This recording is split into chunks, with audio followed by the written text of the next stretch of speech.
Lesson number 7, the years of an encourager. We've looked at what encouragement is and why we need to do it, and how the Bible tells us of that important responsibility. And for the last couple of weeks, we've looked, hopefully in a practical way, about kind of the anatomy of an encourager, if you want to say it in that type of language. And we looked at the way that we should orient our thinking in order to be encouragers. Tonight, we want to talk about the ears of an encourager and how we are to listen. Courage, Winston Churchill said, is what it takes to stand up and speak, but courage is also what it takes to sit down and listen. That's a powerful statement, especially coming from this man who served in the capacity that he did at a certain context in history that his political career took. But it does take courage to sit down and listen. I'll go ahead and confess, listening better is a skill that I certainly need to acquire. Improving in the area of listening is something that I am endeavoring to do. And many people have flattered me by saying, "You're a good listener." And I usually say, What'd you say?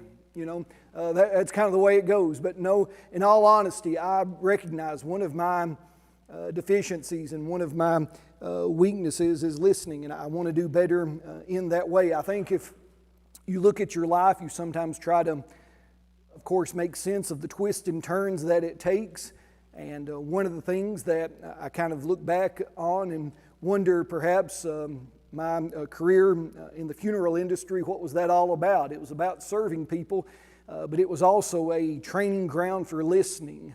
And I can tell you some painful stories about my failure to listen at certain points, or especially early in that career. And I appreciate more than one person just saying, "Be quiet," and they didn't say it that nicely, and listen. Quit talking, just listen to me.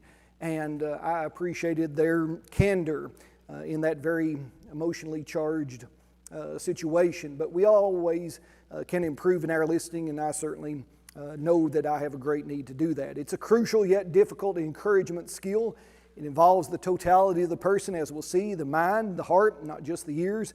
It involves a great amount of determination and intentionality for effective listening. And it may be among the most difficult skills that human beings can seek to acquire if you really, really do it well. If I were to ask you how many people are good listeners in your life, I don't know what number that would be. And don't poke the person sitting next to you, especially if you have to go home with them. But you're probably thinking they could listen to me better. He could listen better. She could listen better. And it's true. One of the rules that I have, if a couple comes and wants to discuss something as it relates to their marriage relationship, I discovered this very early on, and it was given to me as a procedure to follow, and I think it's very wise counsel that, when a husband and wife are, there to try to work out some problem, that you would give one the opportunity to speak and the other, cannot interrupt. And you can kind of set an arbitrary amount of time if you want to say, okay, he's going to be able to talk for 3 minutes, and, she's going to be able to talk for 3 minutes, and no one's going to interrupt the other. And it may be like the couple that came, and after 2 weeks of marriage, she comes in and says, "Preacher, I'm ready to do something. My husband won't talk to me at all." And he said, "Well, I didn't want to interrupt, so sometimes there's that dynamic at play too. And usually if you just let one side speak, you can see the angst on the other. I want to respond, but are you really listening? And if you can get both sides to actually listen to the other, sometimes situations and resolve themselves without, any further action just because we failed to listen. Well, it is more complex. The difficulty of listening, this is just kind of a very quick bullet point here. Listening is more complex than it appears. You can read any number of studies in the field of communication that can prove that. And certainly as we have advanced in many of our forms of communication, the art of actually listening has declined. And it's been quite a precipitous decline, at least according to some researchers.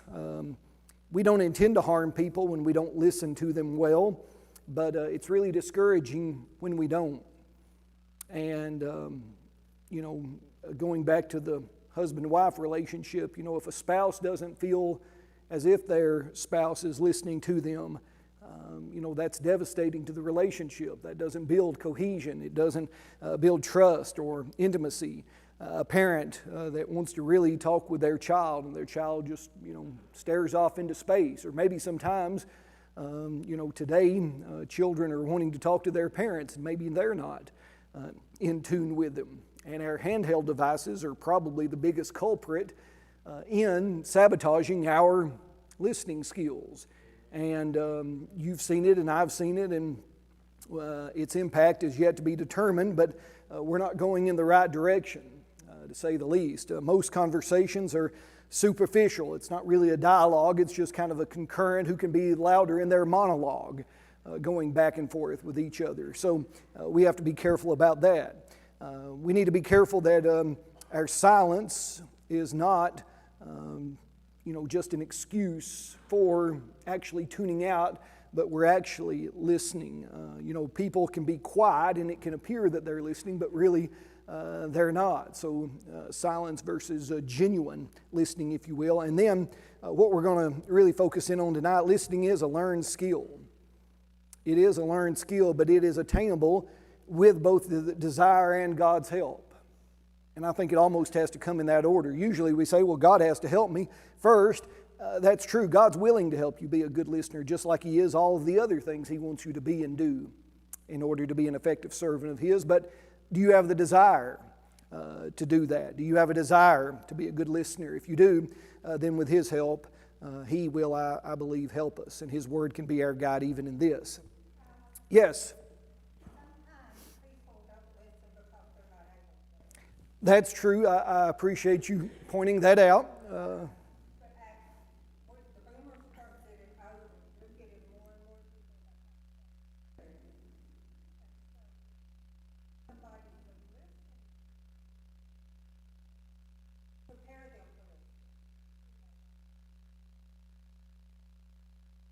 You're right.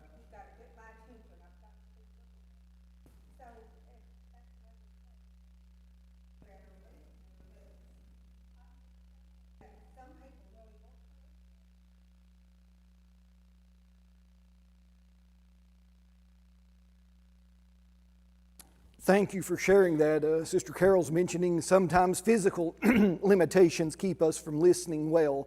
And that's a very good point. I don't have anything addressing that particular aspect of it. I perhaps should, but I think those of us that heard what she mentioned, that's good counsel, and we need to help in that way. And I'm thankful for tools and technology that makes it hopefully a little easier than maybe it would have been in years past to do that. But I remember growing up, when I went to Thanksgiving dinner, especially with my dad's side of the family, the most frequent word heard in conversation was, huh? That was their huh? And that just meant, I couldn't hear you. And so it was just a huh, back and forth. And it was hard for everyone to hear, and everyone kind of talking over the top of each other. So we do need to do that. And we do need to be aware perhaps of those limitations, and if you have them, don't be ashamed to tell people that you have them. And so that's important.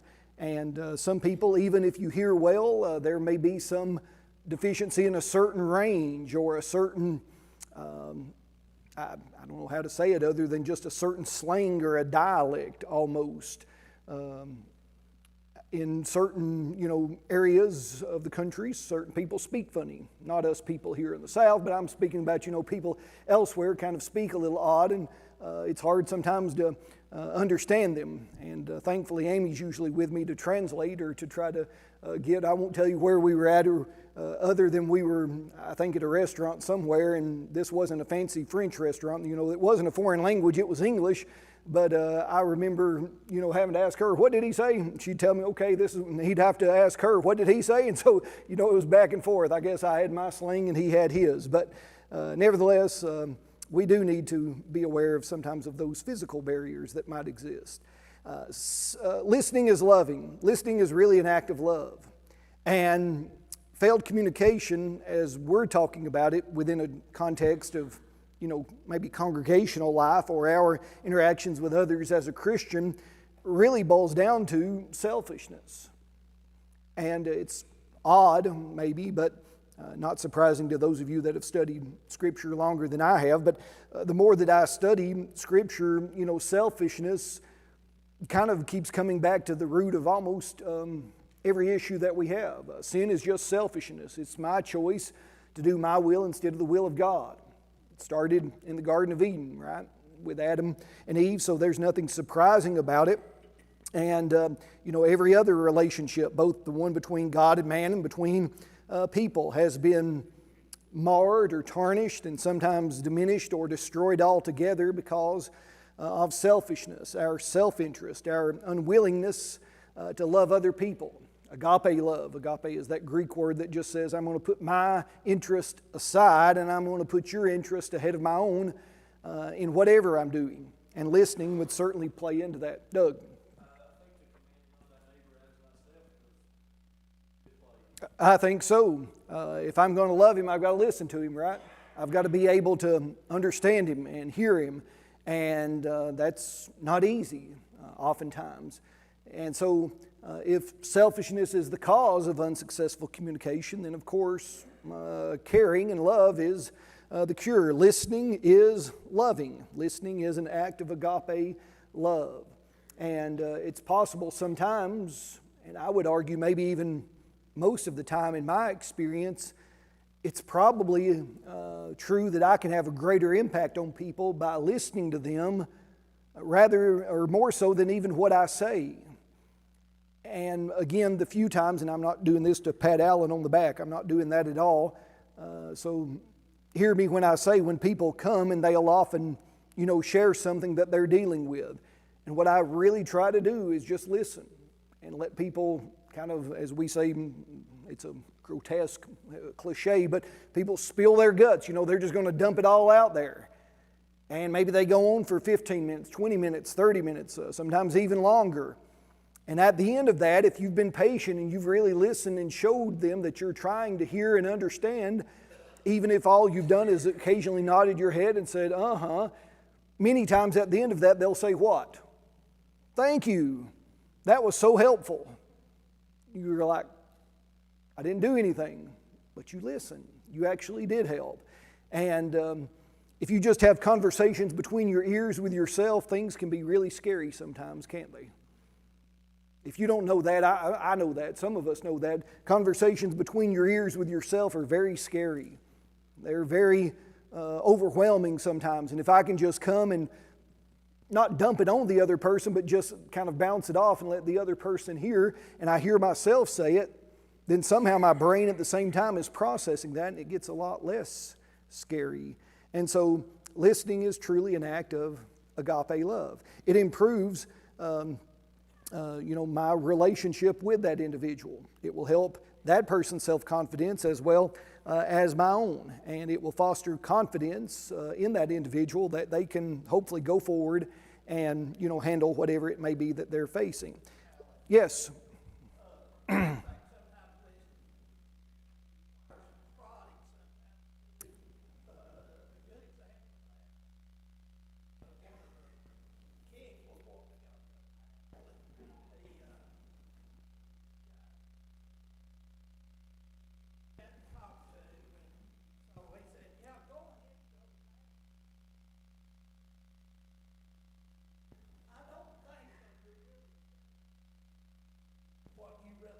Right.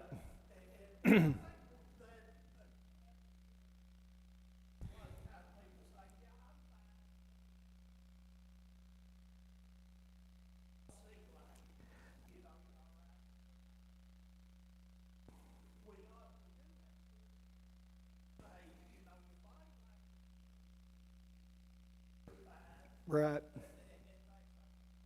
I think you're probably referencing Micaiah, and I can't remember what was the king that, it's in Kings, but Micaiah is the prophet, and, the king lines up all the guys that kind of his yes men when he wants to go to war, and the yes men say, yeah, sure, go ahead, I think against Ben-Hadad, And he said, well, we need to ask this other guy. And he said, I hate Micaiah because he always tells me the truth, basically. And he says, well, whatever the Lord says, that's what I have to tell you. And he sarcastically says the first time, yeah, go ahead and go to war. But then, like you said, there has to be some prodding. And it takes great skill in knowing even how to do that. And that's where sometimes a lot of our professionals can assist us in knowing how to ask those questions. And Adrian shares with me sometimes how I can improve in that way. I'm always reminded of the old Bob Newhart skit. You all remember Bob Newhart? Bob Newhart, whatever the show was, Bob Newhart's the counselor, and somebody comes in and, they're sharing all of their problems, and Bob Newhart's answer as the counselor was what? Stop it! Jonathan remembers that, and this other guy comes in, and his life was falling apart, and all of these other things, and he's waiting for some grand revelation about how to fix everything, and Bob Newhart just says, "Stop it!" And it's funnier than what I'm making it. But anyway, go ahead, Brian. Hey, Alan, I think the love part illustrates.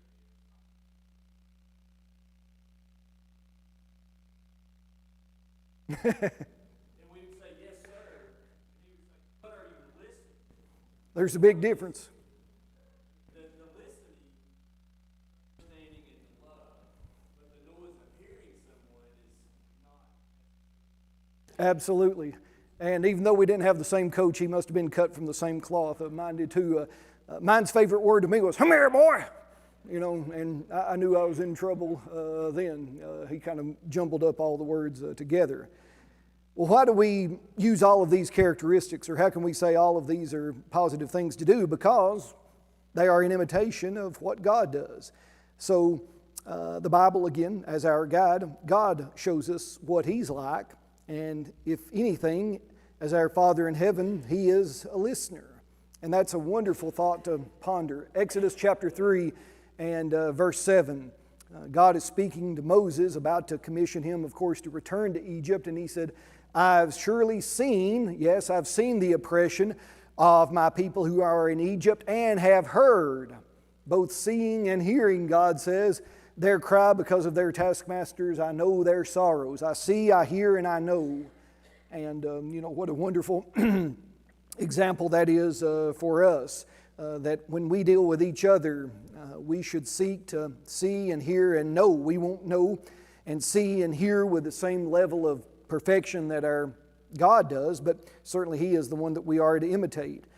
Solomon's prayer of dedication at the temple, after Solomon says, this is our place of worship, we've dedicated to you. God, put your name in this place. God responds by saying, I have heard your prayer and your supplication you have made before me. I have consecrated this house which you have built for me, and I'll put my name there forever. My eyes and heart will be there perpetually. And that's such a reassuring thought as well. It must have been for those people. When Isaiah told Hezekiah, set your house in order, why? You shall surely die. And that's just the way it is. Before he could get outside the courtyard and exit the facility, God tells Isaiah to turn around, go back in. Why? Because I have heard your prayer. Hezekiah turned his face to the wall and wept. And God that quickly sends Isaiah back in and says, I've heard your prayer, I've seen your tears, and surely I will heal you. On the third day you'll go up to the house of the Lord. Why is it that almost every week without exception, we get some correspondence in the mail here from someone either here locally, or sometimes it's across the country, across the world even, in select instances, who has received a card that we've signed on Tuesday mornings indicating we prayed for that person? Why do you think that is? Because that person feels like they have been heard. Their concern and request for prayers has, been acknowledged. And so I think people like those cards from prayer class or other cards that you might send, because you're telling them that you're aware of their situation. You might not be able to really do anything about it, but at least you know and at least you care, and that makes a difference. And again, that is an imitation of our God. Jesus in Mark chapter 10, the latter part of that chapter, as he's passing through Jericho, a blind man, you remember his name? Bartimaeus sat by the roadside. He starts crying out, Jesus, Son of David, have mercy on me. It's making a little bit of a scene or a spectacle. The people tell him to be quiet, but he cries out all the more. And did Jesus take notice? He most certainly did. He stopped and called him. And he came and, of course, healed him.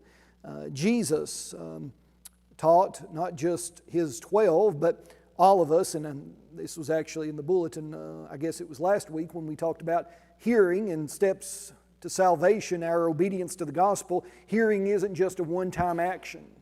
We need to continually hear God's word. And so it's several times. I think it goes 4, 3, 2. I think it's 4 times in Matthew, 3 times in Mark, 2 times in Luke. You can check me if I'm wrong. But at least multiple times in the Gospels, Jesus said, the one who has ears to hear should do what? Hear.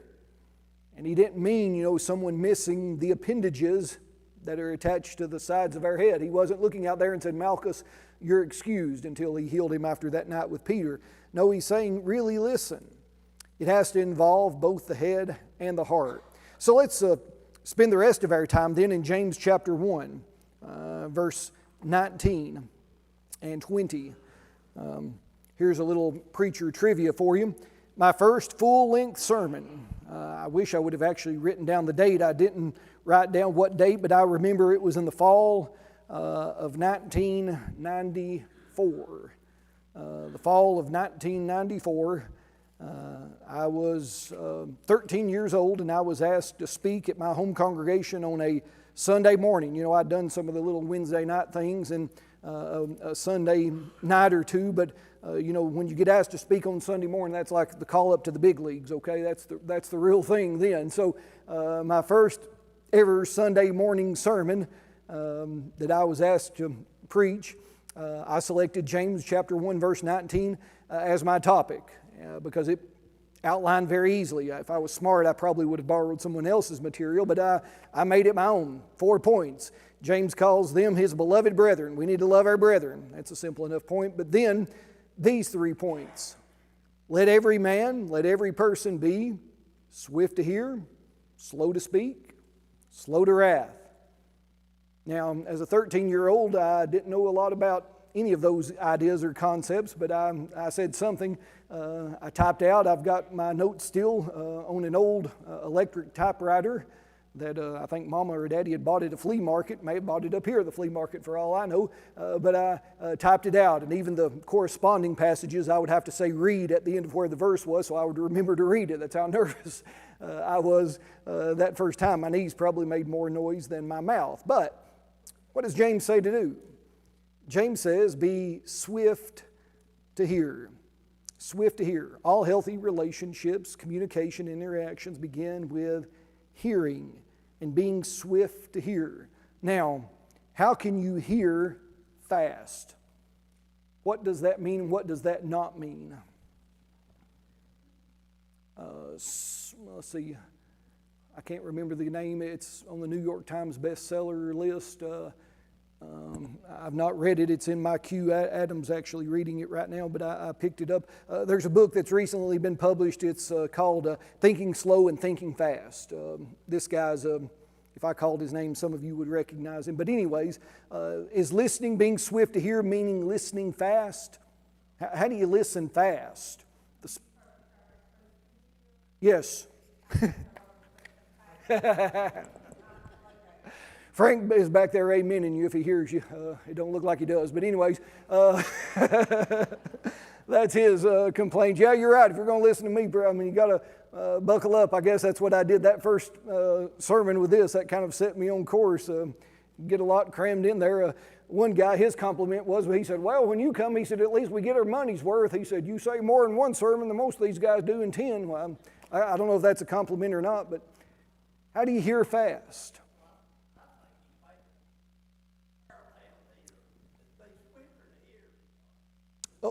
Okay.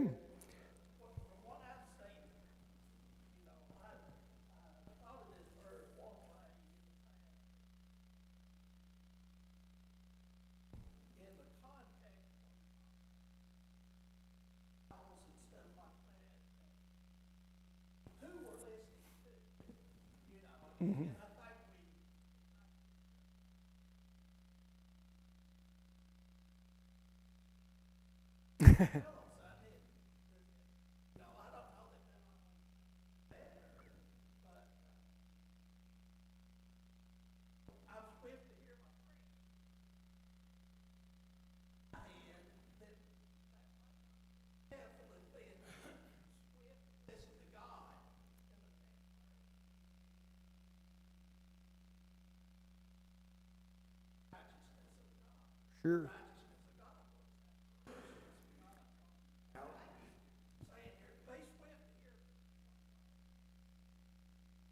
Absolutely, that's a good point.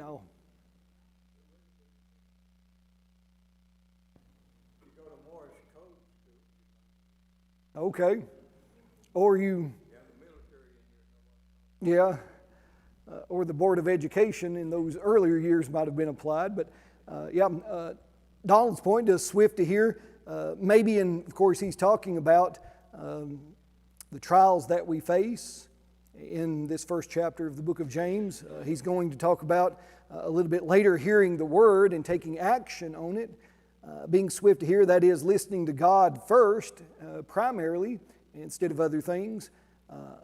Maybe you're curious, the word here for swift, at least as I looked it up, I could only determine that it was used only this one time in the Greek New Testament. It's the word takos or takos, and it means just that. It usually, according to the lexicons, referred to the way someone would run fast. So that's what we think of typically when we think of swift. We think of someone who can run fast. And it's more about how can you be fleet of foot, how can you be fleet of ear, so to speak. But swift or speedy to hear, I think, is also maybe comparison, as Donald mentioned, slow to speak and slow to wrath. The compare contrast, that is a ready disposition to hear. Be swift to hear, tune in immediately. All of us have had this experience. Amy could give you examples, times without number. Sometimes she'll start speaking, and if my, train in my brain is going, in another direction, it takes me a while to slow my train down to, actually listen to what she's having to say. And so she knows to kind of sometimes ease into the conversation. So maybe that's a part of the idea. Whatever is included, but be swift to hear, be ready to hear. As it relates to encouragement, that opportunity is ours, every time we, again, have some interaction with someone. We need to be quick to listen. Again, I have too many sad illustrations to share with you if I were so inclined to tell you, people said something. You've had this happen, haven't you? People said something to you and you heard them, but you weren't listening carefully, and maybe they walked away, you didn't make a response, you didn't do anything, and then it clicks what they were really saying, what they were really asking, what they were really wanting or needing. And sometimes I have to make a call later, I have to send a text message later and say, I'm sorry, I wasn't swift to hear. I don't use that language usually, but I didn't hear you. I didn't respond when I needed to. I didn't hear you as I should. And so being swift to hear, that ready disposition, it takes effort. And especially, again, for some of us, if you're an individual that can be easily distracted, if you're an individual that can struggle with a deficit of attention, some of you know what I'm talking about in that regard, this is weighty instruction. And so be swift to hear. Be number 2, slow to speak. Slow to speak. That's pretty simple, isn't it? Exercise self-control in your speech. A lot of times, me, I know that we'll hear what we're saying, but to know what we're going to respond. Formulate our response, absolutely, and that's one of the cardinal sins of poor communication. Listening not to hear, but listening to respond. And a lot of us think we can do that simultaneously, but none of us really do that well. One of the best things that I remember one guy sharing with me, and I don't know how his wife took it, but he said in reference to her, he said, her brain's in neutral and her tongue's in overdrive. And I said, glad I'm not going home with you if she was really listening to that. But, for a lot of us, that's an accurate, probably way to describe. Brains, kind of in neutral, stuck, not listening, but the tongue is going full speed ahead. So be slow to speak. Make sure you know what you're talking about. Sometimes we think we are sure of what we're speaking of, only to discover that we are not. And we could look at a number of different passages. I didn't include these, but they're found in both the Old and the New Testament. We talked about that Sunday night when we talked about our euphemisms and our speech in that regard. Jesus and the New Testament writers, as well as, for instance, Proverbs and the Old Testament, put a high standard on death and life are in the power of your tongue. Your words are so powerful. James said it's a little spark. It can burn your entire life down. Your words can justify. Your words can condemn. And so consider the impact of your words. And then understand, and this is something that I've tried to impress certainly my boys with, communication is result as well as intent. It doesn't matter. It involves the result as well as the intent. That is, if you just try to excuse and say, well, I didn't mean it that way. Have you ever tried to use that as just kind of a throwaway? People say something and maybe they realize their words were hurtful or harmful or cutting. Maybe they don't, and maybe they don't care, but maybe if it looks like, that someone is offended or hurt by them, they'll say, oh, well, I didn't mean it that way. Guess what? That doesn't change anything, does it? They're still spoken. They've still done the damage. So, it doesn't really matter whether we meant to or not. Communication is difficult in that regard.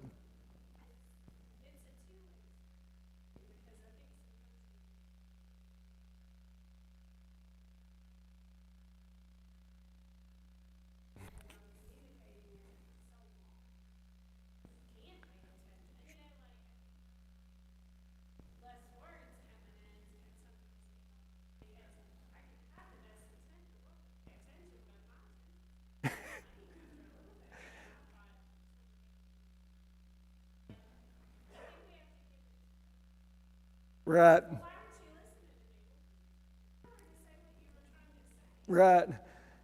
And, some people keep circling back to the same thing, and, it's exceedingly difficult not to just grab them and say, be quiet, and, let me summarize in 15 seconds what you've spent 15 minutes trying to tell me. Go ahead, Mickey.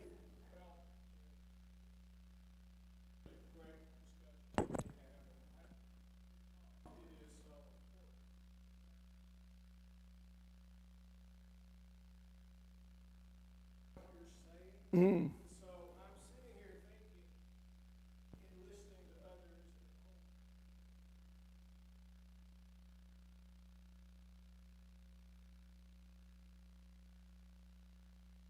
the tongue can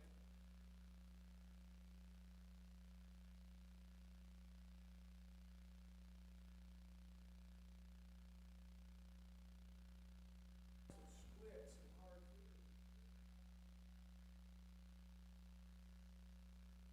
If you want a humbling experience, Brother Mickey suggests listening to yourself, and that's absolutely true. And that's often a practice that, is advocated if you want to improve your public speaking. And those of us that have tried to do that know how humbling truly that is.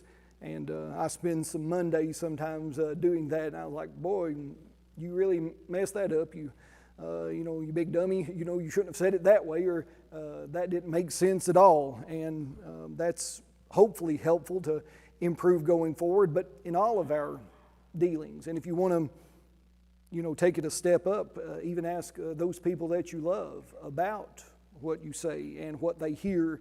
And you could go any number of directions, even the tone of your voice that you sometimes say something with, even though the words may be right. The tone, the inflection, the body gestures, all of that can still communicate things otherwise. Yes, ma'am. I think sometimes too, on both sides,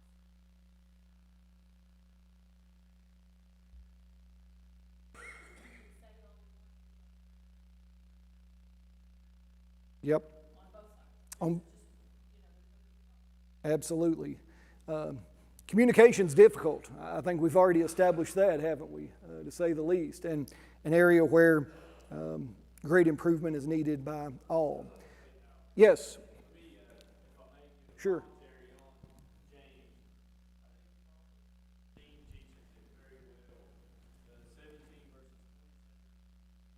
Okay. He who hath knowledge bears his word, and a man of understanding is of a calm spirit. Even a fool peace.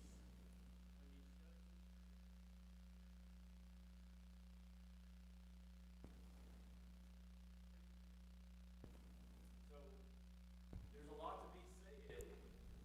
Slow to In the modern sense, a number of folks have expressed it, and I think even for you 90s rap fans, you remember Coolio? Some of you, that's a pop culture reference. He said, better to be thought a fool and be silent than to speak your mind and remove all doubt. Know what I'm talking about? And he went on some of the other things too, but that's true. Better to be silent and be thought a fool than to speak and remove all doubt. And that's what, he didn't originate that. That's exactly from Solomon's wisdom in Proverbs, just as Brian has read. So absolutely, sometimes silence is so important. Speaks very loudly in its silence. Slow to wrath, patient in your dialogue. This is something that, again, going back to maybe some of my other life experiences and some of your other life experiences, sometimes you have to remain very calm in tense situations. And if you can, Kipling would say, if you can keep your head when everyone else around you is losing theirs, then you will be a man, my son. The great poem If by Rudyard Kipling. But if I can be patient, if I can avoid losing my cool in certain situations, then I can communicate powerfully and I can encourage instead of discouraging, because very rarely is anything accomplished when I communicate from a posture of anger. And that's not just me. That's not just some, research that some psychologist has done. That's the wrath of man does not produce the righteousness of God. That's straight from the Holy Spirit to James' pen to our New Testament. So be slow to wrath. Be patient. There are too many times when all of us can recall getting upset too quickly, too easily, and saying something in haste, in a thoughtless moment of rage, and as soon as we said it, we know we shouldn't have said it, but it's off the tip of our tongue, and we're reaching for it to try to pull it back, and we can't, and the damage has been done. And just like Mickey stated a moment ago, the power of our speech, we could probably each one, if we went individually, we could share, give me one positive thing that someone said to you at some point in your life that you still remember today. And you might go back, half a century or more. And I could do the same thing. I say, well, tell me something that someone said that hurt you that still remains with you to this day. And again, it may have been 80 years ago that someone said that, but it still hurts even today. And so be swift to hear, slow to speak, and slow to wrath. Let me give you these, and these aren't original to me. And these were shared with me, I don't know how long ago, a long time ago. And I just have reproduced them here for you. And these aren't things that necessarily you can attach a Bible verse to, if you will. I think when you think about Jesus, I think he would have done all of this. Again, I can't point you to a verse that says, here's an example of him doing it this way. But these are some practical tips for how to be a better listener, if you will, an anatomy lesson. How do you listen? Well, listen with muscle. That's active. That's engaged listening. That's what we've talked about. You have to have great inner strength and fortitude to sometimes stay on track. Some of us are challenged more in that area than others. Listen with your ears. Well, you'd say, well, of course, silly. What else would you listen with? Well, what we mean by that is eliminate distractions. When you really need to have a conversation with people, I know you can't always do this, but if something is serious and merits a serious conversation, eliminate the distractions. Don't turn on the TV and the radio and start mowing the yard and say, okay, I'm ready to talk now. That's not going to work very well. So eliminate the distractions. Listen with your eyes. Pay attention sometimes to non-verbal cues. Don't roll your eyes. Anybody have that chastisement as a child? Amy said that was frequently told to her, but don't tell her I said that. But anyways, listen with your eyes. Listen to people in that way. Listen with your lips. Sometimes just, an occasional yes or or something like that to indicate that you are following along with the conversation is helpful, especially to the one trying to speak with you. Listen with your head. You can not go overboard with this, but again, a nod of the head or just again something to show that you're not a statue and you're just not there rigid all the time. Listen with your body. If you just sprawl out, and whatever, don't look like you're very attentive, your body language communicates a great deal. And I know Adrian's thinking about this. He's being judged in class on some of this right now by video. So how you do these things, how you look, what you say non-verbally is often just as important as what you say verbally. How you listen non-verbally is just as important as it wouldn't be listen non-verbally. Listen with your body, I don't know. You know what I'm talking about. Listen with your hands. Sometimes this is appropriate, but not always. You can touch to connect with a person again. That has to be, dependent on the circumstance. That's something that you might even have to, for instance, get permission for. This has really changed in the last, I guess, in my lifetime, really. I think I typically, I'm like the wet dog. I'm friendly, so I just want to almost, jump and just put my arm around you and give you a pat on the back. Some people, they don't like that. I remember an individual that shared with me, and I'm thankful that they did. They said, you came up and you hugged me. And I said, yeah, I just love you. They said, you better never do that again. I don't let people touch me. And I was like, well, you're some kind of weirdo. And they said, no. And they went on to detail, and I really tried to listen, thankful that I did. They had been a victim of a certain type of abuse, and some of you know what I'm talking about. And for any man to show any physical, that was something off limits, and I appreciate it. So, kept that boundary there. So be careful how you listen with your hands. Listen with your mind. Verify understanding. Listen with your feet. Well, what does that mean? Well, again, if you're speaking with someone, don't be fidgety. Again, for some of us, that's hard. Stand still, actually listen. Listen with your heart. Listen empathetically and compassionately. And all of that, of course, all of these things are vital tools for encouragement. In all areas where, again, I've told you as we started, and I'll tell you now as we end, I'm working to improve in. And all of us probably can identify at least one or more areas where we also might be able to make improvement. If you really want to try, ask someone close to you if you're a good listener. And if not, what are you going to do to improve it? Here are some suggestions. Hopefully they'll be helpful to you. Next week, the Lord willing, we'll look at lesson number 8, what we say with our lips. That's sometimes where we start, but we've laid some groundwork hopefully before we get to this point. Appreciate all the good discussion.